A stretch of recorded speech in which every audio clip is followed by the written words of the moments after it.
Nesta semana 3 do PET 3, você irá identificar os tipos de tecidos que podemos encontrar nos animais.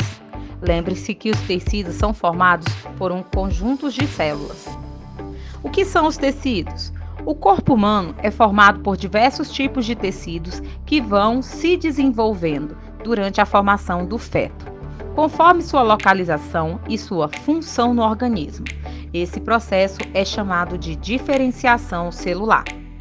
Então, no corpo humano existem muitos tipos de células, com diferentes formas e funções. As células trabalham em grupo e estão organizadas de maneira integrada, desempenhando juntas uma determinada função. Cada conjunto de grupos celulares forma os tecidos.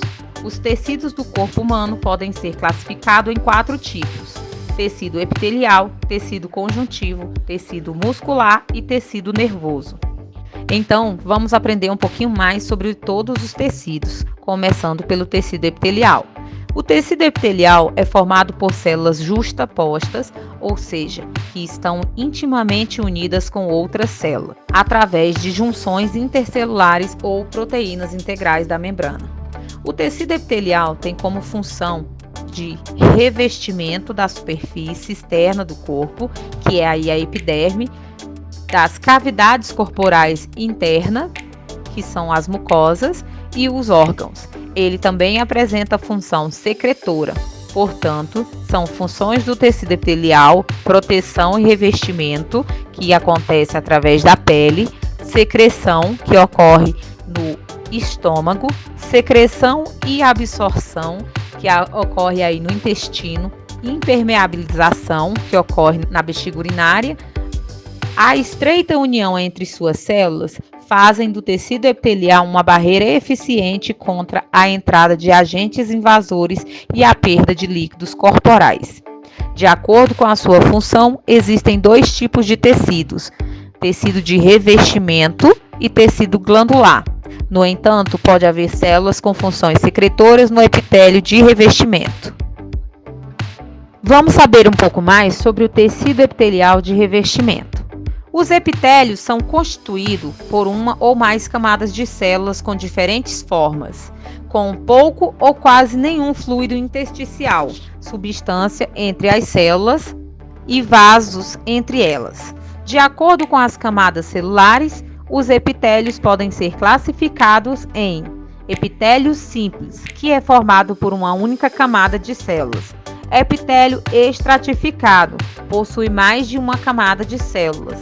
E o epitélio pseudoestratificado, que é formado por uma única camada de célula, mas possui alturas diferentes, dando a impressão de ser estratificado.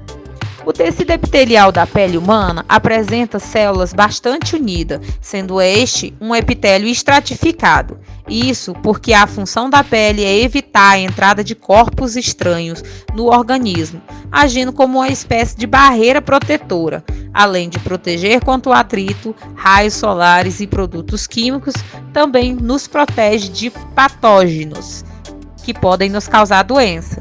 Já o tecido epitelial, que cobre os órgãos, é um tecido simples, pois o tecido não pode ser tão espesso devido à necessidade de troca de substâncias.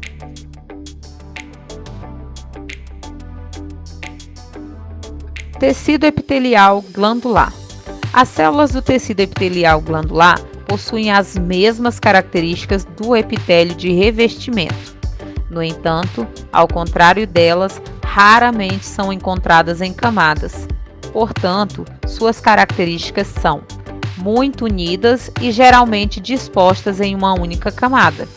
Os epitélios glandulares são tecidos com funções secretoras que constituem órgãos especializados chamados glândulas. O tecido conjuntivo possui as funções de sustentação, preenchimento e o transporte de substâncias. Suas fibras são formadas por 2 tipos de proteína, que é o colágeno e as elastinas. As células do tecido conjuntivo são bem diversificadas quanto à forma, tamanho e funções. O tecido conjuntivo é dividido em tecido adiposo, que é composto de células adiposas que acumulam gordura. Esse tipo de tecido tem como funções o isolamento térmico do corpo, o armazenamento de energia e a proteção contra impactos. Tecido cartilaginoso. Possui consistência firme, contudo flexível. Sua função é de sustentação e de revestimento. São exemplos a orelha, o nariz e a traqueia. Além disso, a cartilagem amortece o impacto dos movimentos na coluna vertebral. Tecido ósseo. Esse tecido ele é rígido, rico em sais minerais como cálcio e colágeno. Torna os ossos rígidos e resistentes. Além disso, é inervado e irrigado por sangue, sendo sua principal função a sustentação do corpo, uma vez que ele compõe o esqueleto humano. Tecido sanguíneo. Este tecido é formado por diversos tipos de células. Esse tecido possui as funções de defesa do nosso organismo e transporte de nutrientes. Vale lembrar que o sangue é um tecido líquido, composto de hemácias, que são os glóbulos vermelhos, leucócitos, que são os glóbulos brancos, plaquetas, que são fragmentos celulares, e o plasma, que é a parte líquida do sangue.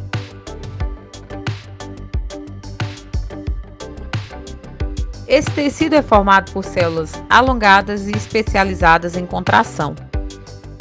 Neste tecido é encontrado proteínas contráteis como a miosina e a actina.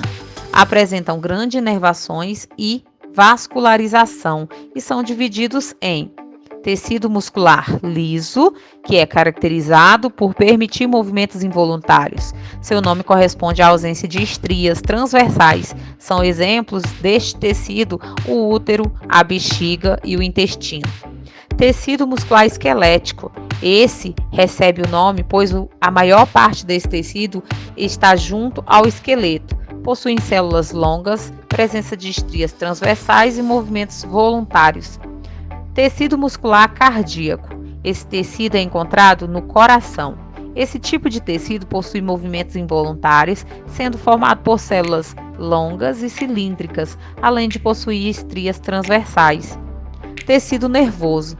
Este tecido é formado principalmente por células nervosas, denominadas neurônios, que são as células longas e estreladas e possuem capacidade de transmitir impulsos nervosos. Apresentam células do tecido nervoso, os nervos, o cérebro, que é o sistema nervoso central, e a medula espinhal, que é o sistema nervoso periférico. A transmissão do impulso nervoso é muito rápida, através dos neurônios. O sistema nervoso recebe estímulos, decodifica as mensagens e elabora a resposta. Por exemplo, o frio, estímulo externo, é recebido pelos receptores da pele, transmitido por neurônios sensíveis e interpretado no sistema nervoso central. É isso aí então, galerinha. Eu convido a vocês a ler o conteúdo que está no PET 3, na semana 3, fazer suas pesquisas e responder os questionários que se encontram no finalzinho da apostila. Um beijo a todos, tchau!